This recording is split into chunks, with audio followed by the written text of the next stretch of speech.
Thank you so much, Jesse. Good to see all of you. Well, the partial government shutdown closes out its first month with most Democrats rejecting the president's compromise offer on immigration.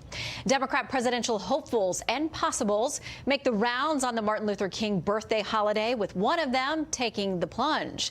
And increasing turmoil in Venezuela with a small uprising and a big court ruling against the opposition. This is Special Report.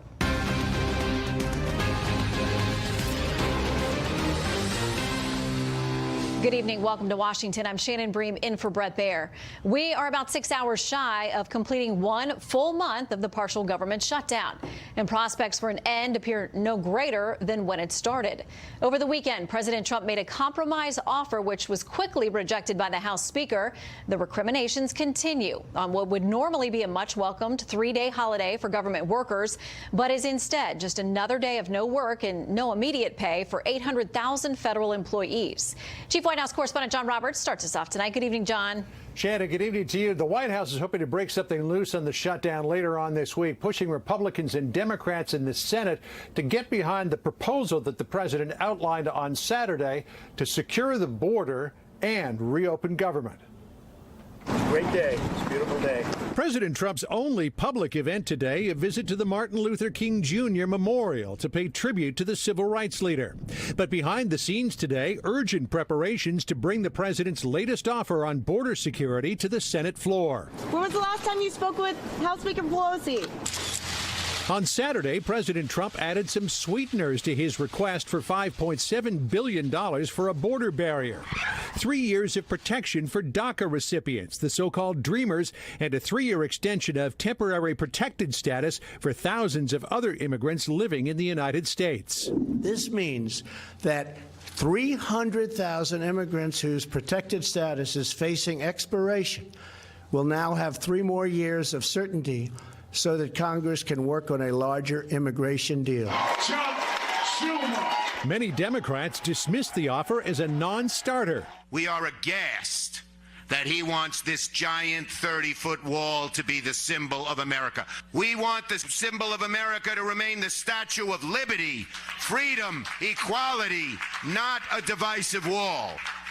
And we will fight for that. The Washington Post editorial board, often hostile to President Trump, recommended Republicans and Democrats use the offer as a basis for negotiation. West Virginia Senator Joe Manchin indicated some willingness to do that, tweeting, "I'm hopeful the president's statement tonight will allow us to immediately reopen government, put West Virginians back to work, and start negotiating long-term immigration reform." It's not clear that President Trump has unanimity among Republicans. Some saw the offer on DACA and TPS as steps toward amnesty, forcing President Trump to tweet, "No, amnesty is not a part of my offer. It is a 3-year extension of DACA." Vice President Mike Pence also tried to put out that political brushfire on Fox News Sunday. This is not amnesty. There's no pathway to citizenship. There's no, there's no permanent status here at all. But the president did leave the door open for a later date, tweeting, "Amnesty will be used only on a much bigger deal, whether on immigration or something else." Once the government is open and we have made a down payment on border security, and immigration reform starts to happen, I plan to convene weekly bipartisan meetings at the White House so we can do a finished product. The White House strategy this week is to get a bill through the Senate, attract enough Democratic support that it can pass, one containing all of the president's proposals, and then drop it into Nancy Pelosi's lap in the House and say, "Now, what are you going to do about it?" So far, the Speaker of the House seems unmoved, tweeting out yesterday, quote, 800,000 Americans are going without pay. Reopen the government, let workers get their paychecks, and then we can discuss how to come together to protect the border. Shannon? All right, John Roberts at the White House, thank you very much. So let's talk about the shutdown and possible compromise with senior political analyst Brit Hume joining us tonight. Good evening, Brit. Hi, Shannon. Okay, so you've heard consistently what the Speaker said there, what Democrats have been saying. Chuck Schumer, the top Senate Democrat this weekend, saying in a statement, there's only one way out. Open up the government, Mr. President, and then Democrats and Republicans can have a civil discussion and come up with bipartisan solutions. Is that, Brit, the only way out? No, it's obviously not the only way out. And what the president has proposed doesn't look to me like it could be the final deal in any sense, but it is at least an offer that has in it things Democrats have wanted. You'll recall, Shannon, that a number of people have complained about the president's position, saying, well, what is he offering the Democrats?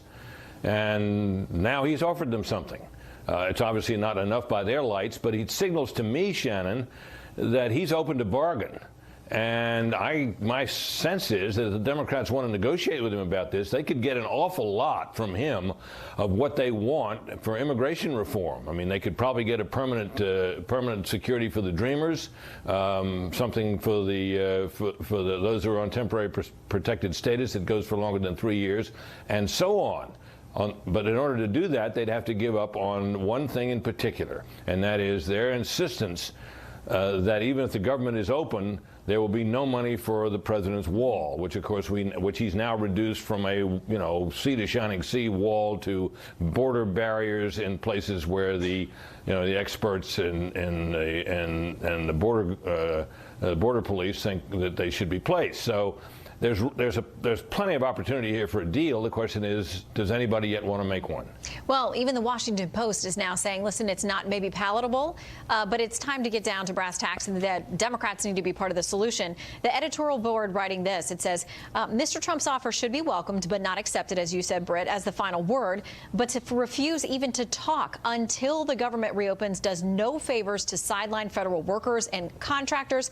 Unquestionably, a deal would contain galling elements for both sides. That's the nature of compromise. But a measure of statesmanship for a member of Congress now is the ability to accept some disappointments and shrug off the inevitable attacks from purists if it means rescuing the lives of thousands of deserving people living among us. Britt, what do you make of that? Yeah, I think that what that tells us, Shannon, is that the Republicans and the president are in a somewhat better position politically than they were before the president made this offer. After all, he's the one who said he would take the blame for the shutdown. He's the one who's being seen, and his party are being seen in most polls, as overwhelmingly responsible for the shutdown. Now he's made a move toward ending it, and the Democrats have spurned that so far. And now they lose the Washington Post, which is, an important, reliably liberal voice in Washington and the country, which suggests that, that the Republicans are in a little bit better position here politically. All right. Well, Britt, we also know that there are those on the right who are saying that the president is toying with amnesty. He says that's not what it's about, but he's clearly going to have heat from both sides as the pressure is on to get something done. Thank you very much for joining us, Britt. Yeah, immigration hardliners won't like this, Shannon, but I'm not sure that they compose enough of his base to make a difference here. Yeah, not everybody is going to get everything they want. No one's going to get everything they want. Britt, thank you. You bet. Well, more TSA workers calling out sick as the shutdown continues. The agency says the absentee rate was 10% Sunday. That compares to 3.1% on the same Sunday a year ago. TSA says the national average waiting time in airport checkpoint lines is within the normal limit of 30 minutes, but there are some longer lines at some airports. Well, the Martin Luther King holiday saw many Democratic presidential hopefuls trying to gin up enthusiasm and media coverage. One of them chose this day to say she is all in for 2020. Correspondent Peter Ducey has that story tonight. Another day, another announcement. This time, Kamala Harris. The core of my campaign is the people. Harris is the third senator to enter the race, showing that the campaign trail is open, even though the government is partially shut down. Federal government employees and government contractors are not pawns in a political game. All three senators officially running for president are women. Kirsten Gillibrand visited a women's march this weekend in the first in the nation caucus state. The first in the South primary state hosted two potential candidates for a Martin Luther King Jr. Day rally. Cory Booker. This is the moment in America where we don't just celebrate King's holiday, we recommit ourselves to be the agents of change. And Bernie Sanders, who was less subtle. It gives me no pleasure to tell you that we now have a president of the United States who is a racist. Joe Biden seems to agree. Race relations have nosedived lately. We've learned in the last 2 years it doesn't take much to awaken hate, to bring those folks out from under the rocks. Before Biden spoke in D.C., billionaire Michael Bloomberg appeared. Whatever the next year brings for Joe and me, I know we'll both keep our eyes on the real prize, and that is electing a Democrat to the White House in 2020 Another billionaire, former Starbucks CEO Howard Schultz, is reportedly thinking of running as an independent, but the Democratic Party chair in his home state, Washington, implores Schultz, you claim you're a lifelong Democrat, so if you want to run as a Democrat. A Republican governor is now reportedly considering a Trump challenge. Maryland's Larry Hogan, who tells the New York Times, I'm very frustrated and concerned about the direction of the Republican Party and the country. One thing is for sure, a lot of people are running for president. And Harris says when it comes to Democrats, the more the merrier. I think that this is a robust signal of who we are as a democracy, and I think everyone should run who's thinking about running. Just hours after the biggest announcement of her career, Harris only attracted a handful of students on a closed college campus in D.C. She's one of the Democrats whose rollout is less about crowds and more about clicks, and it seems to be working. Her first campaign video has been seen millions of times today, and donations have been sent in from every state today. Shannon. Well, she ended the speculation, and now she joins the crowd. We'll see who else is in next. Peter, thank you. Thank you. All right, the center of the King Day celebrations is, as always, Ebenezer Baptist Church in Atlanta, Dr. King's former ministry. Things were a bit different this year because of the partial government shutdown. Correspondent Steve Harrigan is there tonight. Some, like Dorothy Burkett, stood in line for 6 hours outside Ebenezer Baptist Church to recognize the debt they owe to Reverend Martin Luther King. I know how things used to be. I used to have to go to the black and white, the different black and white water fountains and all that. So, and I finally ended up working for the government in D.C. So I'm a recipient of his actions. Recent visitors have been unable to tour King's birthhouse and museum. The King Historical Park here has been closed for almost a month due to the government shutdown. An $83,000 grant from Delta Airlines has opened it back up just in time for the holiday. King's daughter Bernice criticized the Trump administration without mentioning the president by name. When a government shutdown persists to the point that it affects the livelihood of individuals and those in dire need of critical social services, this is a humanitarian crisis, and we are all in a state of emergency. King preached nonviolent civil disobedience, similar to India's Mahatma Gandhi, but the soaring rhetoric of the 1963 March on Washington was all his own. I have a dream. Reverend King was murdered in Memphis in 1968 at age 39. Violent unrest followed his killing in a number of U.S. cities. The federal holiday honoring Reverend King was signed into law by President Reagan in 1983. In Atlanta, Steve Harrigan, Fox News. And we're learning more tonight about the young men seen in viral images smiling at a Native American military veteran here in Washington last week. Correspondent Garrett Tenney tells us the teenager's side of the story, and the video that apparently backs him up is causing many people to change their minds about what they thought they saw. Those initial videos only showed part of the story, but the images of a crowd of students surrounding a Native American man who was playing a drum and singing went viral, with headlines claiming the Catholic students wearing Make America Great Again hats were mocking 64-year-old Nathan Phillips, a Marine veteran and elder with the Omaha tribe. There was widespread outrage criticizing the students from Covington Catholic High School who were in D.C. to attend the March for Life, including several lawmakers such as Congresswoman Deb Haaland, who tweeted in part, "The students' display of blatant hate, disrespect, and intolerance is a signal of how common decency has decayed under this administration. Heartbreaking." Over the weekend, new footage emerged showing that Phillips was the one who approached the group. On the video, you can also hear several members of the Black Hebrew Israelites who were there as well, taunting the students for being white and yelling things such as, "White people go back to Europe where you came from." Nick Sandman, the high school junior who became the face of the viral video, released a statement Sunday explaining that he's a faithful Catholic who tries to avoid confrontation.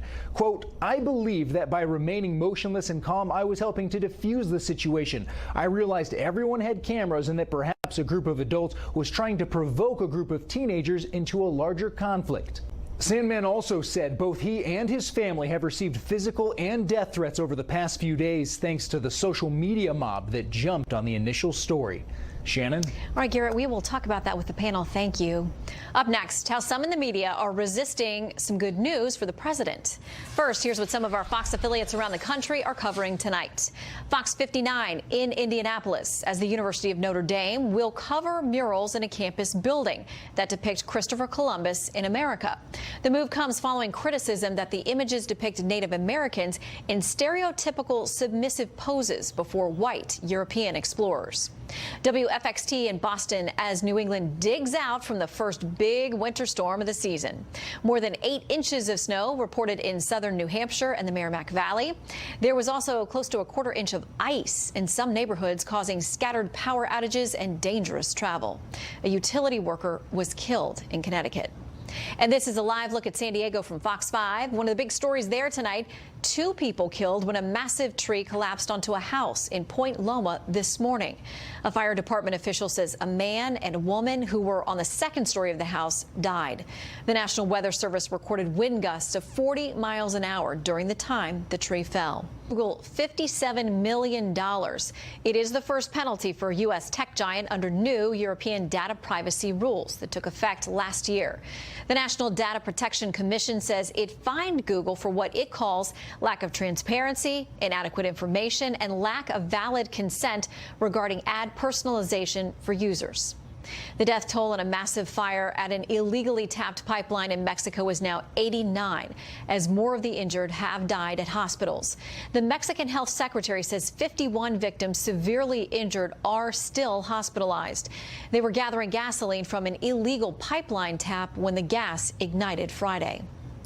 There appears to be considerable mainstream media resistance tonight to the apparent debunking of an online news report last week suggesting President Trump told his then attorney to speak untruths to Congress.